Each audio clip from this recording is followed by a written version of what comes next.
Last part की शुरुआत वहीं से होती है जब ताएपोंग अपने डैड के टूटे हुए नेम प्लेट के अंदर से एक प्रॉमिसरी नोट पाता है। तभी हमें एक फ्लैशबैक में दिखाते हैं जहां 1983 में नए ऑफिस में शिफ्ट होते टाइम सियोंतेक ने ही जिनयांग के लिए वो नेम प्लेट बनवाया था। प्रेजेंट में दिखाते हैं कि अब पूरी टीम उसी पुराने ऑफिस में बैठकर रेमन खाते हुए जश्न मना रही होती है प्रॉमिसरी नोट मिलने का। तब मियोंग उन्हें बताता है कि उस टाइम बाको के पास एक ही जहाज था और उसका एक्सीडेंट हो गया था और वो लगभग बैंकरप्ट हो चुका था। तब शायद जिनयांग ने उसकी मदद करी थी 30% शेयर्स के बदले। अब पूरी टीम मिलकर बाको के ऑफिस में से जो उन्हें फाइल्स मिली थी वो देख रही होती है और उन्हें पता चलता है कि बाको ने उन सबकी पर्सनल लाइफ की बहुत गहरी जांच पड़ताल करवाई है। मतलब कंपनी ने उनकी प्राइवेट लाइफ तक की रिसर्च करवाई थी। फिर उन फाइल्स से ये भी पता चलता है कि अंजन ने मार्क चोई नाम के फॉरेनर आदमी से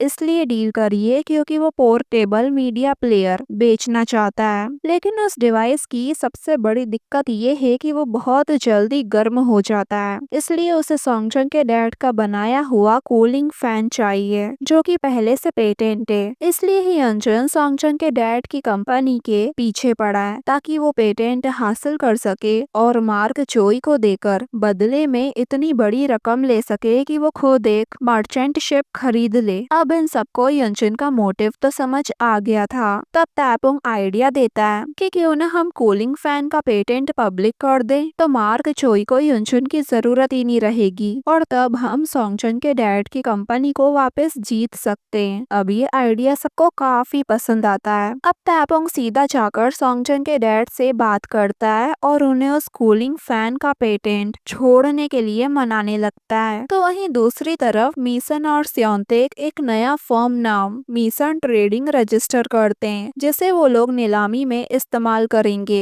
यहाँ दिखाते हैं कि सोंगचंग के डैड ताएपोंग की बात मान जाते हैं और सोंगचंग आधी रात को ही कंपनी में आकर कंप्यूटर की मदद से कूलिंग फैन की पब्लिक अनाउंसमेंट कर देता है। अब नीलामी वाले दिन ताएपोंग मार्क चोई के पास आकर बैठता है और उसे न्यूज़पेपर दिखाता है जिसमें लिखा होता है कि कूलिंग फैन अब पब्लिक पेटेंट हो चुका है। अब मार्क समझ जाता है कि उसे बेवकूफ बनाया गया है, इसलिए नीलामी के टाइम वो जान करके कम बोली लगाता है और ताएपोंग सोंगचंग के डैड की कंपनी को वापस जीत लेता है। अब बाहर आकर ताएपोंग मार्क से कहता है कितना अच्छा हुआ ना, जो चीज तुम्हें चाहिए थी वो बिना पैसे खर्च करे मिल गई। अब तुम आराम से उस कूलिंग फैन को इस्तेमाल कर सकते हो। तो मार्क कहता है जो चीज सबके पास हो सकती है उसे बेचा नहीं जा सकता, ये टेक्नोलॉजी नहीं है। बाद में जब यंजन को सारी खबर का पता चलता है तो वो तो चोई पे बहुत भड़कता है और कहता है अब मेरे लॉस की जिम्मेदारी तुम्हें लेनी होगी, तुमने आखिर नीलामी में कम बोली क्यों लगाई। तो चोई कहता है मैं क्यों उठाऊं तुम्हारा लॉस,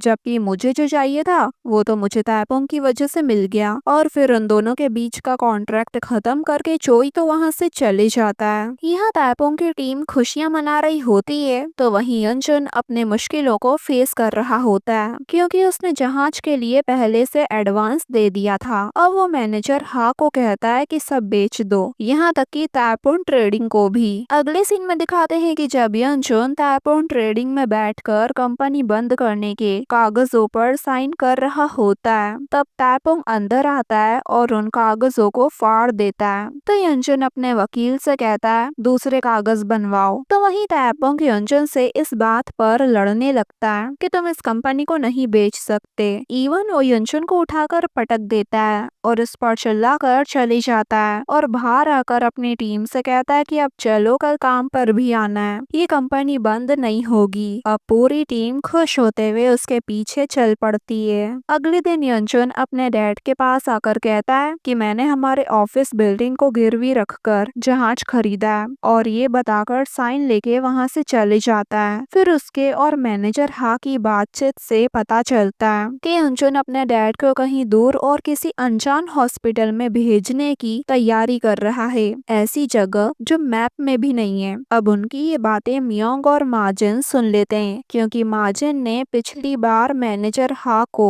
बाको से मिलते हुए देख लिया था। अगले सीन में दिखाते हैं कि ताएपोंग के ऑर्डर पर उसकी टीम बाको की कंपनी के कंटेनर यार्ड में घुसती है, वो भी मजदूर के भेष में, और वो लोग वही कंटेनर को चुरा लेते हैं जिसमें बाको को बांध कर रखा है। फिर जैसे ट्रक कंपनी से काफी दूर निकल आता है, बीच में तायपुंग खड़ा होता है उसे रोकने के लिए, और फिर तायपुंग बाको को आजाद कर देता है। फिर तायपुंग बाको को वो प्रॉमिसरी नोट देते हुए पूछता है कि आपने मेरे डैड को वो कर्ज क्यों नहीं लौटाया, जबकि आपके पास इतना पैसा भी है। तो बाको कहता है क्योंकि मेरे ऊपर उन 350 लोगों की जिम्मेदारियां हैं जो मेरे लिए काम करते हैं और उनका घर चलता है, तो इस तरह के वादे को कौन ही याद रखेगा। खैर, फिर तायपुंग कहता है अगर आप गवाही दे दें कि ये नोट उसी दिन का है जैसा हमने कॉन्ट्रैक्ट में तय किया था, तो आपकी कंपनी भी बच जाएगी और मेरी भी, और सब कुछ पहले जैसा हो जाएगा। वैसे ये सुनकर भी बाको साफ साफ जवाब नहीं देता,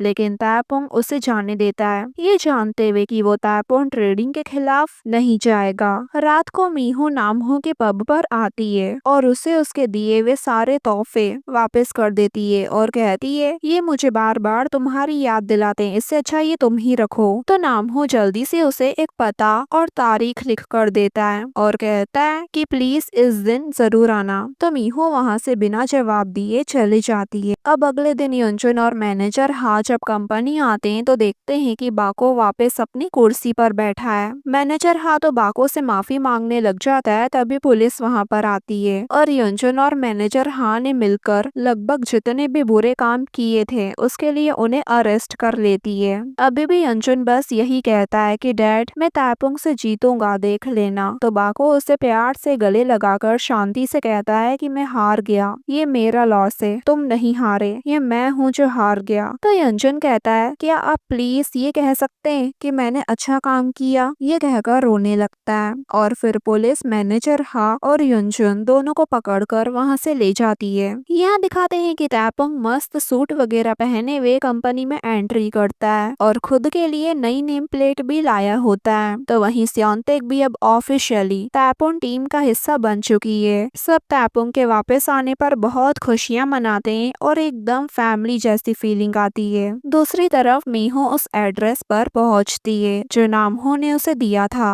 वहाँ एक म्यूजिक कंपटीशन हो रहा होता है जहाँ नामहो भी कंटेस्टेंट है। वो वॉल्फ स्टार नाम का गाना गाता है, यानी एक प्यारा सा लव सॉन्ग जो उसने खुद मीहो के लिए लिखा है। उसका गाना सुनते ही मीहो इमोशनल हो जाती है। फिर नामहो उसके पास आकर कहता है मैं अपने सपनों पे गिव अप नहीं करूंगा, चाहे अमीर न बनो, लेकिन मैं तुम्हारे साथ रहना चाहता हूँ। अब ये सुनकर ही मीहो का गुस्सा चले जाता है और वो कसकर नामहो को गले लगा लेती है और दोनों सबके सामने किस करते हैं, यानी दोनों का पैचअप फिर से हो जाता है। अगले दिन दिखाते हैं कि ऑफिस में तायपुंग की टीम नए प्रोडक्ट जैसे छोटा म्यूजिक प्लेयर या फिर स्किन पर काम करने वाला फेस ऑयल, इन प्रोडक्ट्स पर चर्चा कर रहे होते हैं। तभी इसी दौरान सबको पता चल जाता है कि तायपुंग और मीसन एक दूसरे को पसंद करते और डेट कर रहे हैं। तो सबसे ज्यादा मार्जिन शॉक हो जाता है, बाकी सब तो खुश होते हैं और उन दोनों को प्राइवेसी देने के लिए बाहर चले जाते हैं। तो वहीं घर पर बियोम बहुत रो रहा होता है क्योंकि उसे पता चलता है कि नामहो और मीहो की शादी होने वाली है। पूरी फैमिली खुश भी होती है और इमोशनल भी। नामहो और उसकी मॉम मीहो की दादी से मीहो का हाथ मांगने आए होते हैं, साथ ही शगुन भी लाए होते हैं। दादी नामहो और मीहो को दिल से अपना आशीर्वाद देती है और नामहो को कहती है कि मेरी पोती को हमेशा खुश रखना। रात को कंपनी में दिखाते हैं कि तायपुंग ने मीसन के लिए एक गिफ्ट तैयार किया होता है, तो वहीं मीसन भी तायपुंग के लिए गिफ्ट लाई होती है, इसलिए अब दोनों एक दूसरे का लाया हुआ गिफ्ट एक साथ खोलते हैं। तो पता चलता है कि मीसन ने उसे फूलों के बीज दिए हैं, तो वहीं तायपुंग ने उसे कॉलेज वर्क बुक्स दी होती है क्योंकि वो कॉलेज पढ़ना चाहती थी। लेकिन अब दोनों को ही फील होता है कि उनका सपना पहले जैसा नहीं रहा, क्योंकि अब तायपुंग का सपना ये टीम है और उसकी कंपनी। तो वहीं मीसन अपने काम में पहले से ही बहुत अच्छी है, उसे ट्रेडर बनने के लिए किसी डिग्री की जरूरत नहीं है। अब दोनों ही एक दूसरे को देख मुस्कुराते हैं और किस करने लगते हैं। अगले दिन तायपुंग और उसकी मॉम एक न्यू फ्लैट देखने आए होते हैं, लेकिन वो बहुत छोटा होता है। तो तायपुंग की मॉम अपने बेटे से कहती है कि क्यों ना हम एक बड़ा घर लें, थोड़ा टाइम रुक कर, जहाँ हमारे साथ बियोम और मीसन की दादी भी रह सके।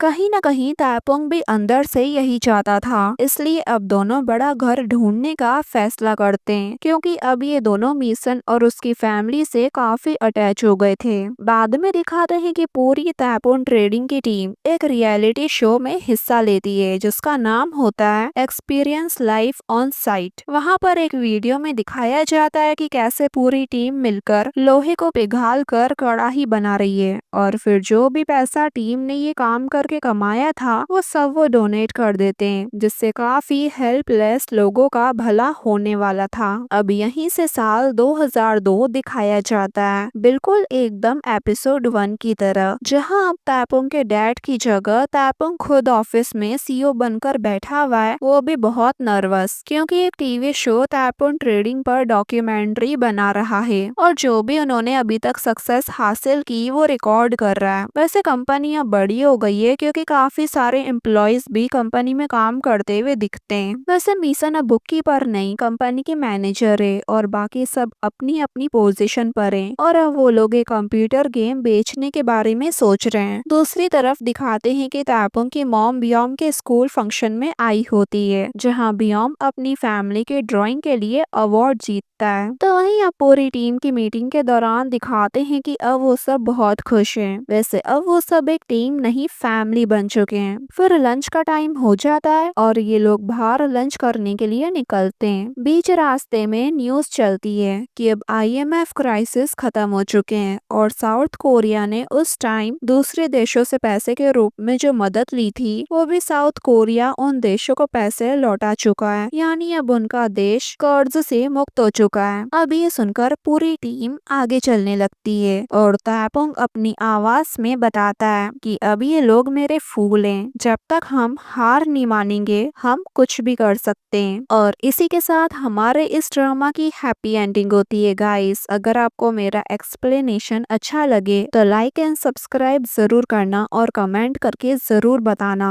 कि आपको ये स्टोरी कैसी लगी। Thanks for watching.